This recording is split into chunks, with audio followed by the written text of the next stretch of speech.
Hoje eu recebo uma pessoa muito querida aqui no Som do Vinil, um craque do violão brasileiro, um as da composição brasileira, autor de uma obra monumental. Ele vai tocar e nos contar fatos dessa incrível trajetória e, dentro disso, falar de um álbum importante, que é a Aquarela de 1983, dentre muitas coisas. Hoje eu recebo aqui, finalmente, o queridíssimo Toquinho. Prazer enorme. Bem-vindo ao Som do Vinil, Toquinho. É isso aí, estou à tua disposição. É água do mar, é maré cheia, Maria, Maria. Antes da gente ligar as câmeras, estava todo mundo aqui parado, te olhando tocar. Porque você disse que toca todo dia, que ama tocar. Desde sempre foi assim? Desde que começou? Sempre. É muito engraçado. Eu era um bom aluno, né? Um aluno, assim, em primeiro lugar na classe, sempre foi uma pessoa competitiva, assim, no nível razoável, né? Nada neurótico. Mas aí eu queria ser o primeiro da classe, na época ficava muito preocupado com isso. A minha mãe ficava muito preocupada com essa minha preocupação, né? Então ela chegou um dia pro meu pai e falou, ele precisa estudar um instrumento, ele precisa deixar de estudar tanto, ou se preocupar tanto com essa coisa do estudo, dessa coisa de classificação. Aí eles me falaram, que instrumento você quer estudar? Aí eu optei pelo violão e a partir daí que eu tomei esse gosto pelo instrumento, e eu acho que era uma coisa que eu necessitava mesmo. Meus pais tiveram um sexto sentido ótimo de detectar isso. Uhum. E aí foi uma ligação enorme. Eu toco assim todos os dias mesmo. Então eu tive vários professores. Um deles foi o Paulinho Nogueira. Quando eu tinha 12, 13 anos, mais ou menos, cheguei para minha mãe e falei, eu quero estudar com um cara bom e tal. Eu queria estudar ou com o Baden, ou com o Luiz Bonfá, ou com o Paulinho Nogueira. Quer dizer, só isso. Aí minha mãe falou, você está maluco? Aí eu procurei na lista telefônica a gravadora que ele tinha. Pô, imagina quanto tempo isso. Aí vi lá, telefonei para a gravadora. Aí minha mãe, aquele telefone preto grande assim, telefonou, achamos o endereço dele, fomos lá na Praça Marechal Deodoro. Aí ele nos atendeu. Paulinho Nogueira. Paulinho Nogueira. Eu era menino. Ele falou, olha, eu tenho muitos alunos, eu não tenho tempo de... Falou, mas ele quer muito e tal. Eu me lembro que tinha um relógio assim enorme perto de uma farmácia, que era... ele pulava assim, minuto após minuto, né? E ele tinha, por exemplo, 2 horas era aula, então chegava 5 para as 2, então eu ficava vendo 1 minuto. Quando pulava o último minuto, eu subia, assim, para não perder nada. Mas ele te recebeu? Pois é, ele me recebeu, falou, olha, vamos fazer um teste, você vem aqui semana que vem. Aí eu fiz uma aula. Ele me deu a música assim, é do Tom Jobim, Esse Seu Olhar. Esse seu olhar, quando encontro o meu, fala de umas coisas que eu não posso acreditar. Bom, me deu os acordes, eu fui para casa, fiquei remoendo aquilo. Na semana seguinte, ele ia me dispensar, porque ele tinha muitos alunos, eu era muito jovem. Aí ele foi me dar a segunda aula, porque depois da aula ele falou, infelizmente eu não posso. Aí eu toquei, eu trouxe a música assim, ó.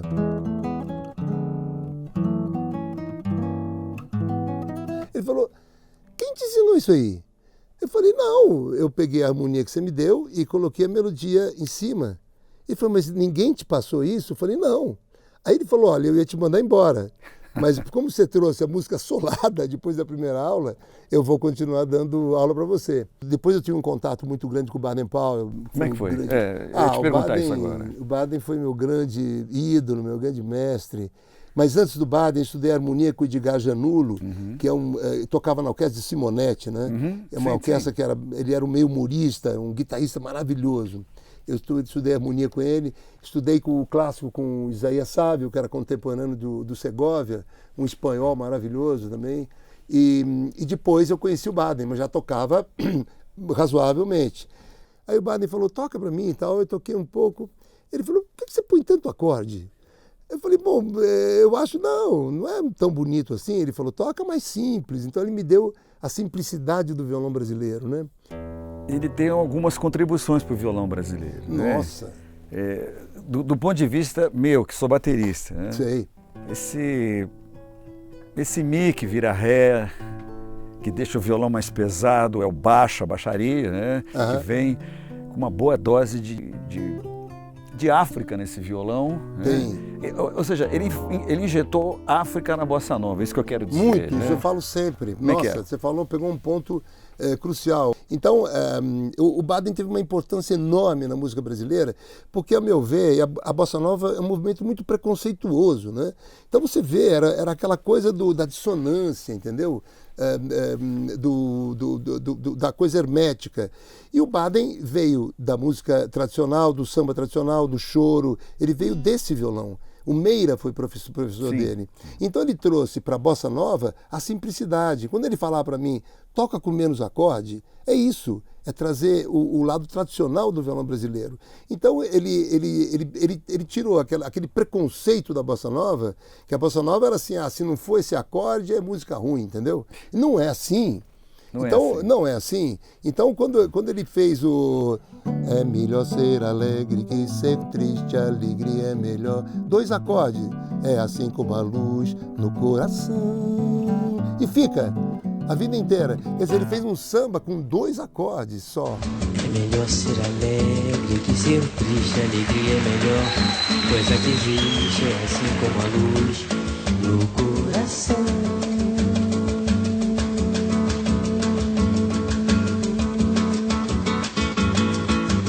Mas pra fazer um samba com beleza, precisa um bocado de tristeza. Outra pessoa que eu acho que até hoje não se reconhece da forma como ele deveria ser reconhecido enquanto tocou o violão foi o Jorge Ben. Vou te falar um caso que ninguém sabe. Isso em 68. Em 68, o Jorge Ben estava... Também o Jorge Ben oscilou muito na carreira dele. Uma época ele foi para a Jovem Guarda e não se enquadrou, e não tinha nada a ver com a Jovem Guarda. Bossa Nova não tinha nada a ver com Bossa Nova. Ele era um cara solto, afro, uma coisa fantástica. Então ele estava muito, assim, em baixa. Aí eu conheci o Jorge mais ou menos nessa época. E fiz uma canção com ele, que está aí há quase 50 anos, que é uma música linda. Na época que era Lá fora está chovendo, mas assim mesmo eu vou correndo só pra ver o meu amor. Ela vem toda de branco, toda molhada e despenteada. Que maravilha, que coisa linda, que é o meu amor. Continua ou não? Vamos parar. Por entre bancários, automóveis, ruas e avenidas, milhões de buzinas tocando em harmonia sem cessar. Essa música eu fiz em 68. Sensacional. Gravamos.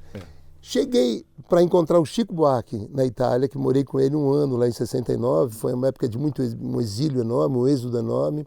Cheguei com o disquinho. E tinha era um compacto simples que tinha na época, né, com 2 canções e tal. Aí falei, Chico, fiz uma música, sabe com quem? Com o Jorge Ben. Ele falou, com o Jorge Ben? Como é que você fez uma música com o Jorge Ben? Não é que ele não gostasse do Jorge Ben, mas ele estranhou, como eu tinha feito, que eu era um cara da Bossa Nova, né? Aí mostrei o que maravilha, ele gostou e tal, mas eu estou falando, era estranho. E já em 68, eu talvez tenha sido o único parceiro do Jorge Ben até hoje. Não conheço um parceiro dele. E fiz umas 5 músicas com ele. Fiz uma música que foi um sucesso na Inglaterra com o DJ Mark. Que é Carolina Carol Bella, que é um barato, amor. Foi numa tarde de domingo que alguém perguntando por ela chegou, deixando meu coração tristonho, enciumado, morrendo de amor. Eu falei, eu chorei, menti, eu chorei dizendo. Eu falei, eu menti, eu chorei, eu sorri dizendo que ela mora no meu peito E eu moro vizinho a ela, que eu fico desse jeito, pensando nos beijos, nos carinhos dela. Carolina, Carolina Bela. Primeiro disco, né? Que é um disco que ele se encaixa dentro da Bossa Nova. Tem a capa, né? Preto e branco, você de Smoking. De Smoking, é. Primeiro LP seu. Puxa, você conhece tudo, é um barato. Tá ali, né? É verdade. Mas logo na sequência, eu acho que você se libertou um pouco também dessa... Olha, eu conheci, eu sou, talvez o maior amigo que eu tenho na música brasileira é o Chico Buarque. Eu conheci o Chico na adolescência. Eu conheço o Chico há 50 anos, caramba, mais de 50 anos. Nós começamos juntos sem sonhos de profissionalismo. Então, eu tocava violão, assim, daquele jeito exagerado e tal, e tinha muita ligação com a bossa nova. Quando eu conheci o Chico, adolescente ainda, ele foi muito responsável por essa liberação da bossa nova já antecipada. Eu era mais fechado, era mais bossa novista. Ele me mostrou Jacques Brel. Eu estou falando isso com 14 anos. E ele me fazia as traduções de Jacques Brel, que ele já falava francês e tal. Me mostrou o Noel Rosa, que eu não tinha a menor ideia de Noel Rosa na época, eu era garoto. Então o Chico, que foi o grande responsável, já para eu começar na carreira profissional sem estar linkado com esse ferrolho da bossa nova. Esse rigor, né? Exatamente. Rigorosa. Baden foi parceiro do Vinícius. Foi. E mais ou menos depois entrou você, né? Não sei se na sequência, mas assim, quase que na sequência, né? É verdade. Como é que vocês se encontraram? Como é que foi esse momento? Pois é, você vê que... quer dizer, quando eu conheci o Vinícius, eu morava com o Chico na Itália, em 69. Morei lá quase um ano e tinha um disco, esse disco acho que você não tem, vamos ver. É o disco que foi gravado com Vinícius Ungaretti e Sérgio Endrigo, que foi o nosso elo. É um disco que se chama La Vita, Amico e l'Arte dell'Incontro.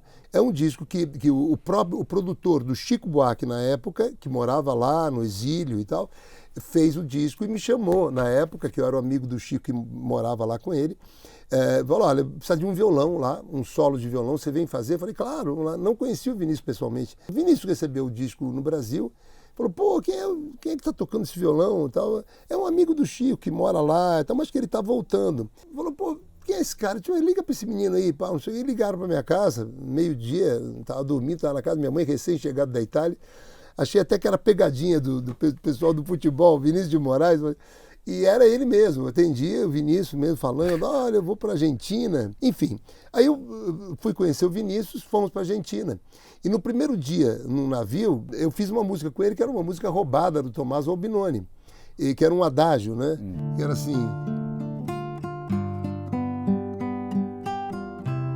Um adágio assim... Aí eu falei, pô, isso é um samba que ele fez, né?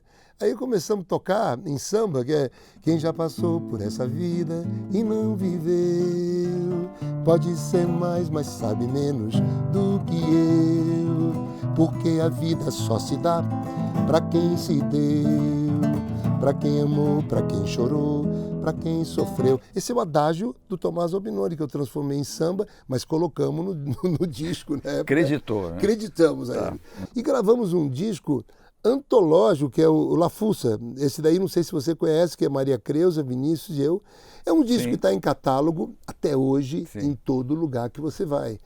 Nós estamos indo para a Europa de novo por causa desse disco. Nós estamos falando de um disco de 1970. Então são 47 anos, quase 50 anos, ele está em catálogo. Não saiu de catálogo durante esse tempo todo, quase meio século. Quem já passou por essa vida e não viveu, pode ser mais, mas sabe menos do que eu. Você manteve a sua carreira paralelamente a essa parceria prolífica com o Vinícius, né? E dentro disso, tem um disco antológico, gravado no Canecão. Tom, Vinícius, Toquinho e Miúcha. Putz, que coisa foi isso. Pena que não tinha DVD nessa época, né? Vamos falar um pouco desse trabalho, que é extraordinário, né? Esse disco, eu queria estar lá, né? Nesse show. Quantas semanas isso ficou em cartaz? Semanas? Ficamos um ano em cartaz. Como é que foi esse show? Esse show foi uma coisa memorável, porque eu e Vinícius já estávamos na estrada, desde 70, isso foi em 77. Então nós estávamos com sucesso, com shows, já tava... O Tom não. O Tom nunca tinha feito show no Brasil, nunca. Morava em Nova York e não fazia, odiava palco, compromisso, não existia isso para o Tom Jobim. Ele tinha feito um disco com a Miúcha, que gravaram aquela música Quando a luz dos olhos meus e a luz dos olhos teus resolvem se encontrar. Então essa música entrou numa novela e tal. Aí o Vinícius falou, pô, vamos fazer uns 15 dias no Canecão? Aí o Tom falou, eu só faço 2 semanas, então vamos fazer um teste, porque só se o Aloysio Oliveira dirigir, toda aquela coisa. Você gostava do Aloysio, né? Eu gostava muito, ele conhecia o Aloysio. Protegido até, né? Exatamente, o Aloysio sempre era dono da Elenco, né? Na época que fez discos memoráveis da Bossa Nova. Aí ele se sentia protegido com o Aloysio de Oliveira. Tá bom, então vamos lá, não sei o quê, mas eu quero meu piano. Meu piano de casa tem que levar para lá. Tá bom, levou o piano de cauda dele. Aí ele não assinava contrato nenhum. Ele tinha medo do compromisso do contrato. Aí o Vinícius falou, pô, você é covarde, você não assina esse contrato, tem que assinar, tá todo mundo dependendo de você. Pro Tom, bravo. E o Tom morava em Nova York, aí eu falei, pô, decide esse troço, pô, sacanagem. E o Tom falou, Vinícius, você tem toda a razão, você sabe que eu estou indeciso mesmo, porque eu moro em Nova York. Nova York é bom, mas é uma merda.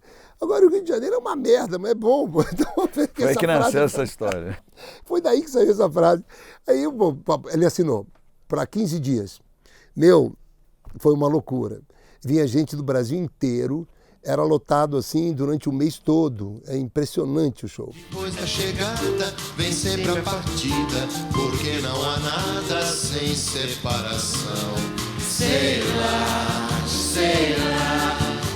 a vida é uma grande ilusão.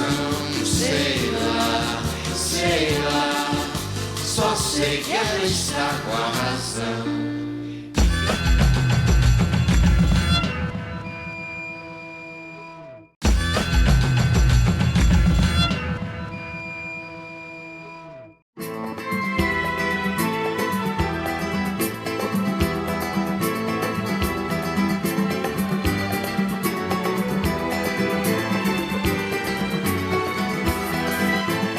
Vocês foram parceiros, você e Vinícius, até onde foi possível. Até onde foi possível. Até onde foi você possível. Falou certo. E dentro dessa obra extraordinária que vocês fizeram juntos, Toquinho. Infantil, tudo. Arca de Noé. Vinícius ainda estava vivo quando a Arca de Noé foi lançada, em 1980. Estava. Né? A primeira ele estava. A segunda ele já estava doente. Depois eu fiz Casa de Brinquedos, já sem ele, e os direitos da criança também com ele, Fernando Andreato. Foram 4 trabalhos infantis. A Arca de Noé é um mega clássico da música brasileira, não? Que tem Dudu. Era uma casa muito engraçada, não tinha teto, não tinha nada. Lá vem o pato, pataqui, pataculá, enfim. Ele falou, poxa, mas eu tenho um livrinho, Arca de Noé e tal. E começamos a musicar. Outro. E nem pensava gravar aqui. Aí gravamos na Itália, L'Arca, L'Arca. E foi um sucesso enorme na Itália. O Sérgio Endrio gravou e tal. Aí vamos tentar gravar no Brasil? Vamos. Aí convidamos todos os artistas, o Chico Buarque, o Ney Matogrosso, todos, a Nata, Elis Regina, gravou a Corujinha, né? Todos toparam. Corujinha, corujinha, que peninha de você. E essa partida do Vinícius, né? Quase que na sequência. Você grava o Aquarela, né? Pois é, isso é muito louco, sabe? Porque as coisas acontecem de um jeito. Eu fiquei com ele até o último momento dele, junto com ele. Aquarela aqui. Esse disco foi uma coisa muito... Porque naquele show do Vinícius, Tom, Miúcha e eu, nós fomos para Paris. Eles pedem bis na França, assim, batendo o pé, né? Eles estavam pedindo, começaram a falar, Toquinho. Eu falei, o Franco Fontana falou, entra você. Eu falei, acho que eu vou fazer bis sozinho, você tá louco, pô, vamos todo mundo. Aí ele me chamou do lado, ele falou, olha, você tem um negócio aqui, nós precisamos fazer um negócio sozinho com você aqui na Europa. Isso foi em 77, 78. Em 80, quando o Vinícius morreu, ele me telefonou e falou, vou te fazer uma turnê, você e Baden-Powell, aqui na Europa, para sentir o teu peso aqui de público e tal. Vamos testar com o Baden. Eu falei, tá bom, marcamos. Uma semana antes de embarcar com o Baden, eu fui jogar futebol, estava jogando futebol, e o meu dedo teve uma luxação exposta. Esse dedo veio aqui, assim, o osso para fora, cirurgia e tal, na mão. Aí, olha, não dá. Então, ele falou, olha, infelizmente o Baden vai fazer a turnê sozinho, e depois a gente vê o que faz. Aí passaram uns 3 meses, ele me telefonou e falou, eu vou arriscar, você vem sozinho para cá. Falei, porra, Franco, sozinho para a Europa, eu sempre fui com o Vinícius. Não, vamos ver. Menino, foi um sucesso. Era para fazer 10 shows, eu fiz mais de 30. Então, ele chegou, depois desse sucesso na Europa, ele falou, você tem que gravar um disco aqui em italiano, eu vou te mandar um autor para compor com você lá no Brasil, e a gente grava aqui. Lançamos o Festival de Sanremo e em uma semana era primeiro lugar na Itália. Estava estourada na Itália, a música Aquarello, para surpresa de todos nós, minha também. Eu cheguei aqui, o diretor da gravadora me telefonou um dia e falou, eu preciso falar com você. Você conhece um Toquinho na Itália? Eu falei, como um Toquinho? Sou eu. Não, mas ele está em primeiro lugar lá.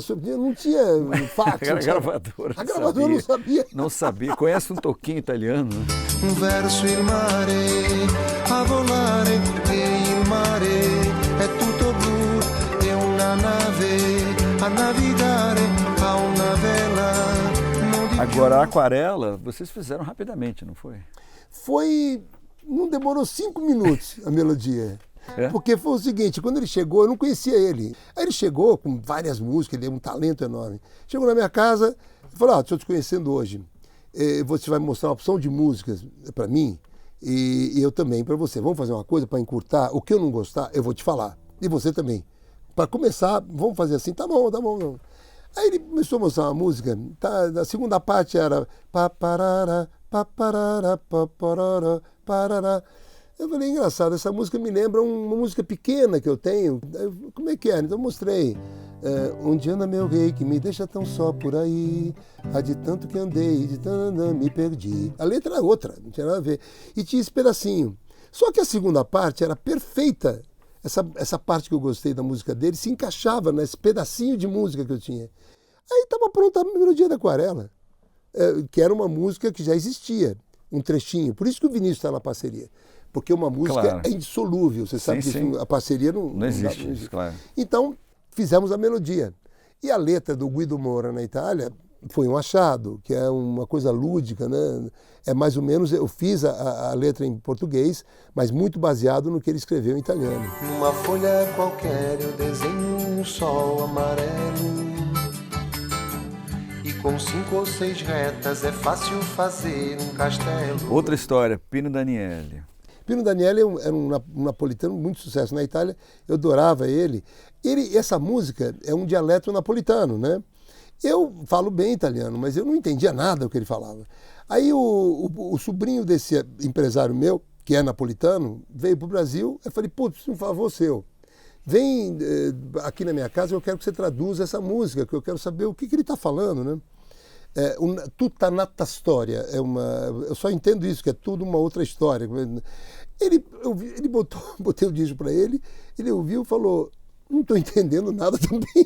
Quer dizer, nem o napolitano entendia o que o Pino Daniele falava. Então o dialeto dele é absolutamente fechado. Aí eu peguei e falei, que se dane, eu fiz uma letra que eu achava, né? E versão ficou livre. Versão livre, mas ele está aí, o Pino Daniele, grande figura. Como anoitecer profundo, como um oco no meio do mundo, como a hora do fim. Tem aqui alguns temas instrumentais que você verdade. colocou e você trouxe 2 figuras extraordinárias para esse disco. César Camargo Mariano. É verdade. E na bateria Chicão. Chicão, grande jogador de sinuca. Nossa, jogava muito, era profissional. Chicão, E é verdade, o César Camargo, ele tinha feito um disco comigo, Doce Vida, que é uma canção que eu fiz com o Franz também. Diga que dessa vez foi tudo intriga, conta a mentira mais antiga, a do cinema com uma amiga. Enfim, eu sempre gravei instrumental em todos os discos meus.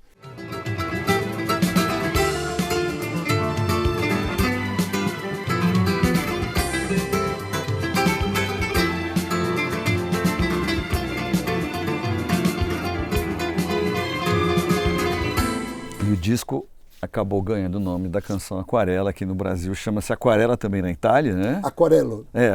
Foi uma das últimas que eu gravei. Eu me lembro que eu estava gravando, a base era italiana, a base do arranjo é o que foi feito na Itália. Aí eu falei, bom, vamos gravar essa música. Aí comecei a colocar a voz dela. Aí chegou o pessoal da técnica lá para ouvir. Que música aqui é no essa? Brasil. Aqui no Brasil. Que música é essa? Pô, legal. Eu falei, vocês estão gostando?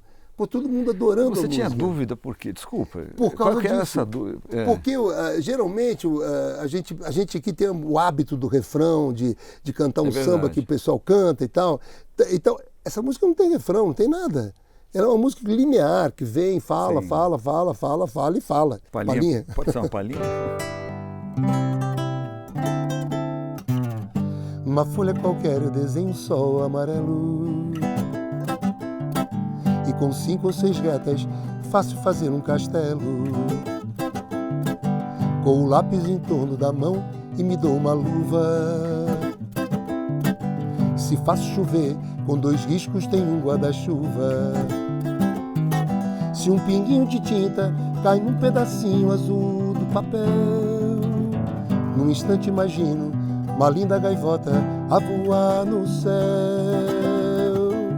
Vai voando, contornando a imensa curva, norte e sul, vou com ela, viajando Havaí, Pequim ou Istambul. Pinto um barco a vela, branco, navegando, é tanto céu e mar, um beijo azul. Entre as nuvens vem surgindo um lindo avião, rosa e grena, tudo em volta, colorindo com suas luzes a piscar. Basta imaginar, ele está partindo, sereno indo, se a gente quiser, ele vai pousar. E depois tem a longa segunda parte. Tchau, querido. A próxima é no estádio, hein? Ah, isso mesmo. Torcendo pro Corinthians. A próxima é no estádio. Olha aí os bem-TVs do Canal Brasil em seu habitat natural. Peraí, o narrador chamou a gente de bem-TV? Tô ligado, é porque os humanos acham que o som que a gente faz é bem-TV. Isso não faz o menor sentido. Eles não sabem que o que a gente fala é... Imagina o dia que eles descobrirem que a gente tá o tempo todo falando...